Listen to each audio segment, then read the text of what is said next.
Meditando la Biblia en un año, con el pastor Alex Figueroa.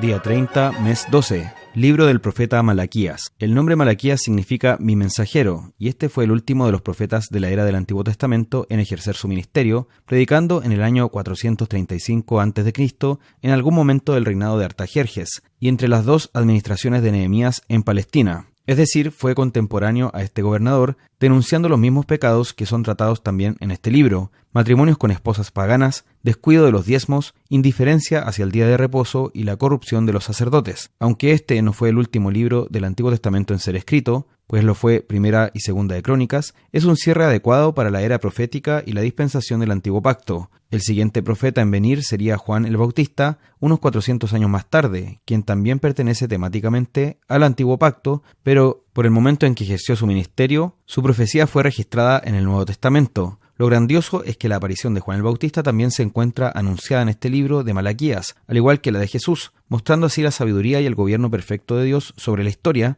así como su fidelidad a las promesas que ha entregado. Previo a Malaquías, el Señor había hablado a este pueblo por medio de Ageo y Zacarías, casi 100 años antes. En ese momento, el Señor despertó los corazones del pueblo a través de esa palabra, y así terminaron de reconstruir el templo. Sin embargo, luego de todo ese tiempo, seguían bajo el dominio persa y su situación era de pueblo conquistado, sin poder ver a un rey sobre el trono de David. Probablemente muchos comenzaron a impacientarse y a perder la fe en el Señor, lo que dio paso a una decadencia espiritual, donde apareció una religiosidad hipócrita y llena de orgullo. Mientras guardaban ese culto superficial, muerto y formalista, se entregaban a pecados que ya habían causado que el juicio y el exilio vinieran sobre sus antepasados. Una religión de esas características jamás puede agradar a Dios, lo que es un mensaje siempre vigente. Es en ese escenario en el que profetizó Malaquías, denunciando esta religiosidad hipócrita para despertar a su pueblo al arrepentimiento y avivar su fe en Dios, señalando la verdadera forma de adorarlo. Esto lo hizo de forma dialéctica, es decir, en un formato de preguntas y respuestas en que hay una tensión de ideas, para luego llegar a una conclusión. En Malaquías vemos anunciado el Evangelio, advirtiendo de la condenación que vendrá sobre los rebeldes y prometiendo salvación a quienes vengan al Señor en arrepentimiento y fe. Capítulo 1. Desde el versículo 1 vemos que, pese al amor manifiesto de Dios a su pueblo, éste dudaba de que eso fuera realmente así. Versículo 2. Siendo incrédulo e insensible ante su palabra, el Señor les demuestra que su amor se había manifestado al escogerlos como nación, siendo ellos el pueblo que había surgido de Jacob, el hijo menor de Isaac, cuando, según la tradición, correspondía que la bendición hubiera recaído sobre Esaú, el hermano mayor,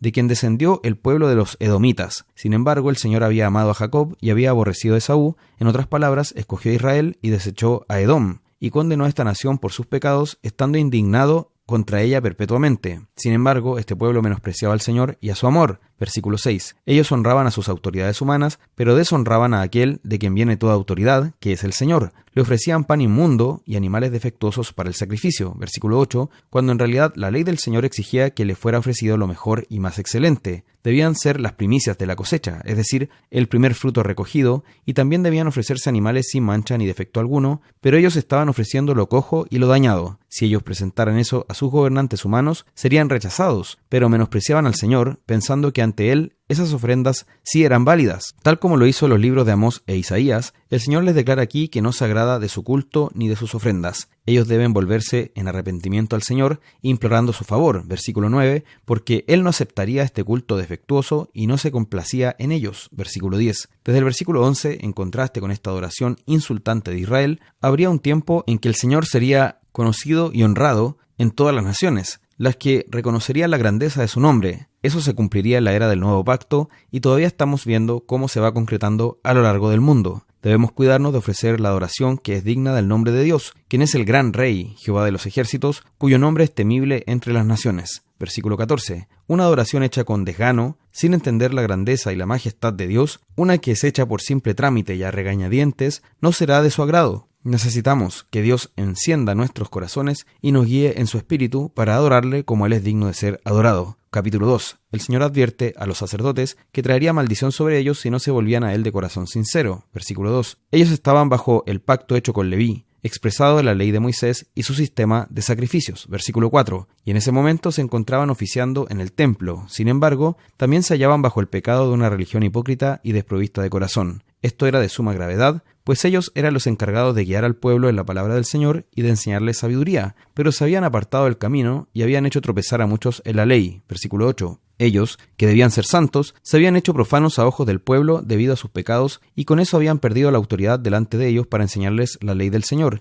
Y no solo eso, también habían engañado al pueblo y lo habían hecho tropezar, ya que no estaban siendo ejemplo para bien, sino para mal, y habían permitido que el culto al Dios Santo se mezclara con la adoración a los dioses paganos. Desde el versículo 13, en este escenario, el Señor aclara nuevamente que no aceptará esta ofrenda de mano de ellos. Esta situación se agravaba al ver que el pueblo, y podemos deducir que también sus sacerdotes, habían cometido adulterio con mujeres paganas y habían repudiado a las mujeres con las que se habían casado en primer lugar, violando así el pacto y la ley de Dios, según la cual ellos debían tomar mujeres de entre su pueblo y engendrar con ellas hijos piadosos, para lo cual debían enseñar la ley a sus hijos. Sin embargo, en lugar de esto, se habían entregado a la sensualidad y a la idolatría. El Señor les aclaró que Él aborrece el divorcio y esta actitud impía de parte del pueblo, quienes habían sido desleales. Esto no solo nos enseña sobre la lealtad debida al pacto matrimonial, sino también más profundamente a la fidelidad que debemos al Señor, pues el matrimonio es una promesa que se hace ante Él en primer lugar. Tomemos en serio al Señor y no menospreciemos su santa palabra, pues a diferencia de nosotros, que somos falibles e infieles, Él es inmutable y siempre permanece fiel, y esa perfección de su carácter debe ser el modelo para nuestra conducta, y también nuestra motivación, para ser fieles y obedientes al pacto. Salmo 149. Desde el versículo 1 es una exhortación a alabar al Señor. Dice que su alabanza sea en la congregación de los santos. Una vez más apreciamos que entre los santos, el pueblo de Dios, es donde su nombre es alabado. No estamos llamados a quedarnos con una espiritualidad solitaria, sino que debemos buscar, ansiar y disfrutar la comunión de los santos. Debemos gozarnos en nuestro Rey Jesucristo. Él debe ser nuestra alegría, no las cosas de este mundo,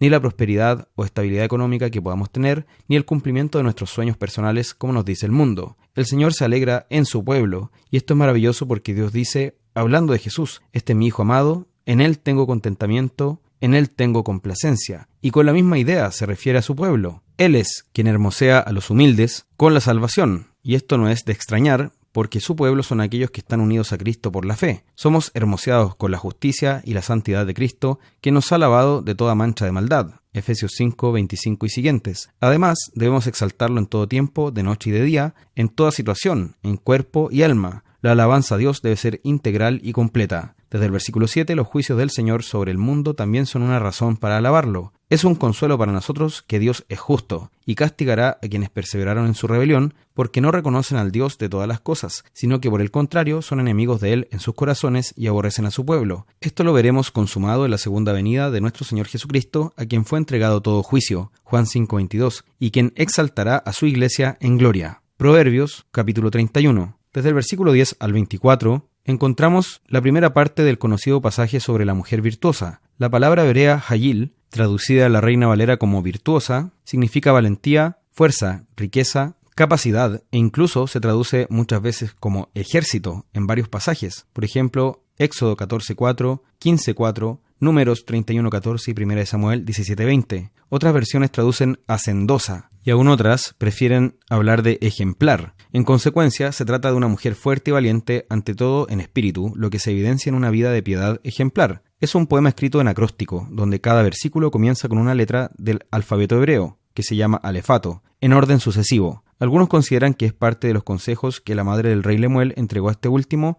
para que ejerciera su oficio real y para vivir con sabiduría, pero también hay buenas razones para creer que es una sección poética independiente. Más allá de eso, su contenido no depende de si forma parte del oráculo de la madre del rey Lemuel o no, sino que debe ser considerado en su mérito. Una mujer virtuosa se presenta aquí como de mucho más valor que las piedras preciosas. Versículo 10. No hay riqueza en el mundo que pueda compararse a la bendición de tener una mujer que teme al Señor. Mientras la mujer rencillosa se describe como gotera continua, la virtuosa da bien a su marido cada día de su vida. Versículo 12. Y el corazón de él puede estar confiado en ella. Pocas bendiciones se pueden comparar a la tranquilidad que da esta confianza que el marido puede tener en su mujer virtuosa. Notemos que la bendición y el bien que trae esta mujer comienzan en su casa, favoreciendo a sus más cercanos, y desde allí es que puede ser bendición de alguna forma para quienes están fuera de su hogar. Esta mujer se destaca por su laboriosidad y su dedicación para dar bien a su esposo y sus hijos. Se describe como diligente, versículos 13 y 14, trabajadora y preocupada de la provisión de su hogar, versículo 15, entendida de los asuntos de su casa y capaz de una buena administración, versículos 16 y 17, que demuestra un esfuerzo perseverante y sacrificial, versículos 18 al 19, y se conduce con misericordia hacia los necesitados, versículo 20, es creativa en actividades que pueden bendecir a su familia y es planificadora y previsora, versículos 21 al 22. También tiene un buen testimonio que beneficia a su marido y su casa, versículos 23 al 24. La mujer que se conduce de esta manera resulta en gran bendición para su marido. El prestigio o reputación que éste alcance se debe en gran medida a la piedad de ella. Este pasaje continúa en la meditación del siguiente día. Apocalipsis capítulo 21. Para estas alturas del libro, el Señor ya ha relatado cómo extirpará el mal de la creación, derrotando a todos sus enemigos y ejerciendo su juicio universal sobre la humanidad, lo que terminó en los impíos siendo lanzados al lago de fuego, y también la misma muerte será echada allí, es decir, terminará la era en que asoló a la humanidad, de tal manera que ya no habrá más muerte ni sepulcro, cumpliéndose así lo dicho por medio del apóstol. El postrer enemigo que será destruido es la muerte. 1 Corintios 15:26. Desde el versículo 9, una vez que todo eso ha ocurrido,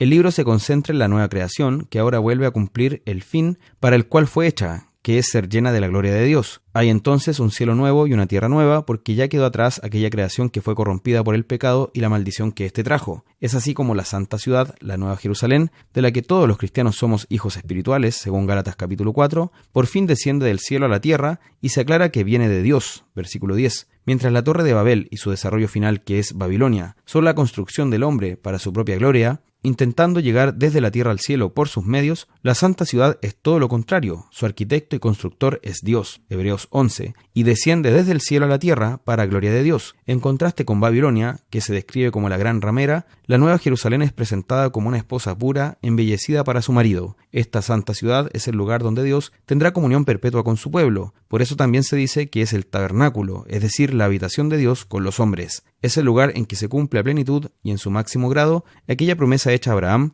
en donde prometió ser su Dios y el de sus descendientes. Génesis 17:8. Sabemos por el nuevo pacto que los verdaderos descendientes de Abraham son espirituales, por medio de la fe en Jesús. Gálatas 3:7. Por tanto, es en los creyentes de todas las edades que se cumple esta promesa, diciendo, y ellos serán su pueblo, y Dios mismo estará con ellos como su Dios. Apocalipsis 21:3. El mismo Señor es quien promete secar las lágrimas de los rostros de su pueblo, anunciando que ya no habrá más muerte ni dolor. Versículo 4, ya que tales cosas eran las consecuencias del pecado. Pero todo eso ha quedado atrás junto con la primera creación. Y es el Señor quien hace nuevas todas las cosas. No es el hombre quien puede redimirse a sí mismo, como enseña el humanismo. Tampoco podrá traer un reino de justicia y paz por sus propios medios, como enseña el socialismo. Tal esfuerzo no es otra cosa que Babilonia. No podemos reformarnos mediante la educación. Únicamente el Señor puede redimirnos de nuestra mísera condición, y solo Él es la resurrección y la vida, que puede deshacer los efectos del pecado y la muerte. Es así como el Señor puede decir, hecho está, versículo 6, que es un eco del consumado es, de Juan 19:30. Dicho por Jesús en la cruz. Solo porque Cristo murió para soportar la paga del pecado es que ahora la creación puede ser renovada y despojada de maldad, para ser llena de la gloria de Dios. Cristo se presenta como el alfa y la omega, versículo 6, declaración que encuadra muy bien aquí, ya que Él está al inicio de la historia, sabiendo que por medio de Él fueron creadas todas las cosas, Juan 1:3. Está también en el centro de la historia con su primera venida, considerando que es el hito más importante desde la creación, que marcó un antes y un después definitivo. Y está también al final de la historia, con su segunda venida, que pondrá término al mundo presente y dará paso